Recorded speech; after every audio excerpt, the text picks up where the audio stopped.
IIT, IIM और IAS. लेकिन इन तीनों में आईएएस का रुतबा सबसे अधिक है। हर साल लाखों परीक्षार्थी आईएएस ऑफिसर बनने की चाह में सिविल सर्विसेज के एग्ज़ाम में बैठते हैं, पर इनमें से केवल 0.025% से भी कम लोग आईएएस ऑफिसर बन पाते हैं। आप आसानी से अंदाज़ा लगा सकते हैं कि आईएएस बीट करना कितना मुश्किल काम है, और ऐसे में जो कोई भी इस एग्ज़ाम को क्लियर करता है उसके लिए अपने आप ही मन में एक अलग इमेज बन जाती है। और जब ऐसा करने वाला किसी बहुत ही साधारण बैकग्राउंड से हो तो उसके लिए मन में और भी रिस्पेक्ट आना स्वाभाविक है। आज मैं आपके साथ ऐसे ही एक व्यक्ति की कहानी शेयर कर रहा हूं, जो हजारों दिक्कतों के बावजूद अपने दृढ़ निश्चय और मेहनत के बल पर आईएएस ऑफिसर बना। ये कहानी है सुनील सिरवी की। सुनील के पिता एक रिक्शा चालक थे। राजस्थान की तंग गलियों में एक 12x8 के किराए के कमरे में रहने वाला सुनील का परिवार बड़ी मुश्किल से अपना गुजारा कर पाता था। ऊपर से ये कमरा ऐसी जगह था जहां शोरगुल की कोई कमी नहीं थी। अगल बगल मौजूद फैक्ट्रियों और जनरेटरों के शोर में एक दूसरे से बात करना भी मुश्किल था। नहाने धोने से लेकर खाने पीने तक का सारा काम इसी छोटी सी जगह में सुनील, उनके माता पिता और 2 बहनें करती थीं। पर ऐसी परिस्थिति में भी सुनील ने शुरू से पढ़ाई पर पूरा ध्यान दिया। अपनी पढ़ाई और किताबों का खर्चा निकालने के लिए वो क्लास 8 से ही ट्यूशन पढ़ाने लगे। बचपन से एक अशैक्षिक माहौल में रहने वाले सुनील को पढ़ाई लिखाई करने पर लोगों के ताने सुनने पड़ते थे। चाहे तुम जितना पढ़ लो, चलाना तो रिक्शा ही है। पर सुनील इन सब के बावजूद पढ़ाई में जुटे रहते। उनका कहना है, मुझे डाइवर्ट करना असंभव था। अगर कोई मुझे डिमोरलाइज करता तो मैं अपनी स्ट्रगलिंग फैमिली के बारे में सोचने लगता। जब सुनील 10वीं कक्षा में पढ़ते थे, उसी वर्ष उनके पिता धर्मराम सिरवी की मौत हो गई। उस समय परिवार की आर्थिक स्थिति भी ज़्यादा अच्छी नहीं थी। ऐसे समय में माँ कमला देवी ने घर की कमान संभाली, खेती बाड़ी कर घर चलाई।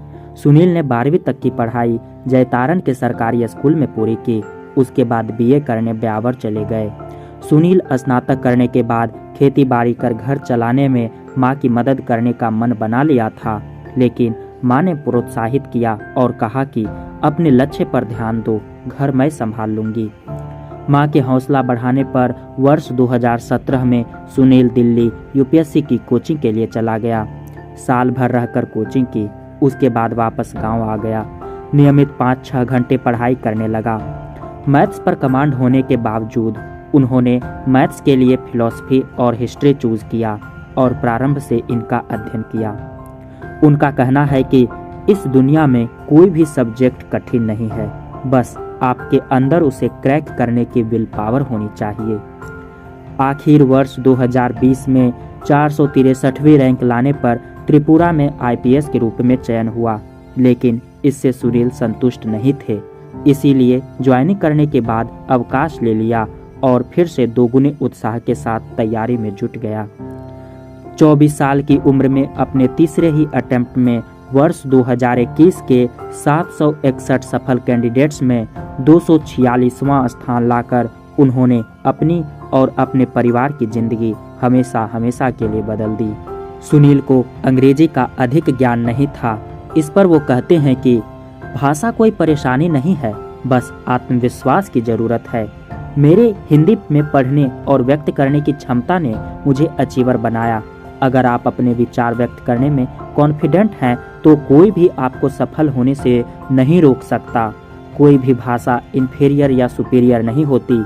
ये महज सोसाइटी द्वारा बनाया गया एक परसेप्शन है। भाषा सीखना कोई बड़ी बात नहीं है। खुद पर भरोसा रखो। पहले मैं सिर्फ हिंदी जानता था। आईएएस एकेडमी में मैंने इंग्लिश पर अपनी पकड़ मजबूत की। हमारी दुनिया हॉरिजॉन्टल है। ये तो लोगों का परसेप्शन है जो इसे वर्टिकल बनाता है, और वो किसी को इन्फीरियर तो किसी को सुपीरियर बना देते हैं। दोस्तों, सुनील जी की यह सफलता दर्शाती है कि कितने ही अभाव क्यों ना हो, यदि दृढ़ संकल्प और कड़ी मेहनत से कोई अपने लक्ष्य प्राप्ति में जुट जाए तो उसे सफलता जरूर मिलती है। आज वो आईएएस ऑफिसर बन चुके हैं, पर उनके संघर्ष की कहानी हमेशा हमें प्रेरित करती रहेगी।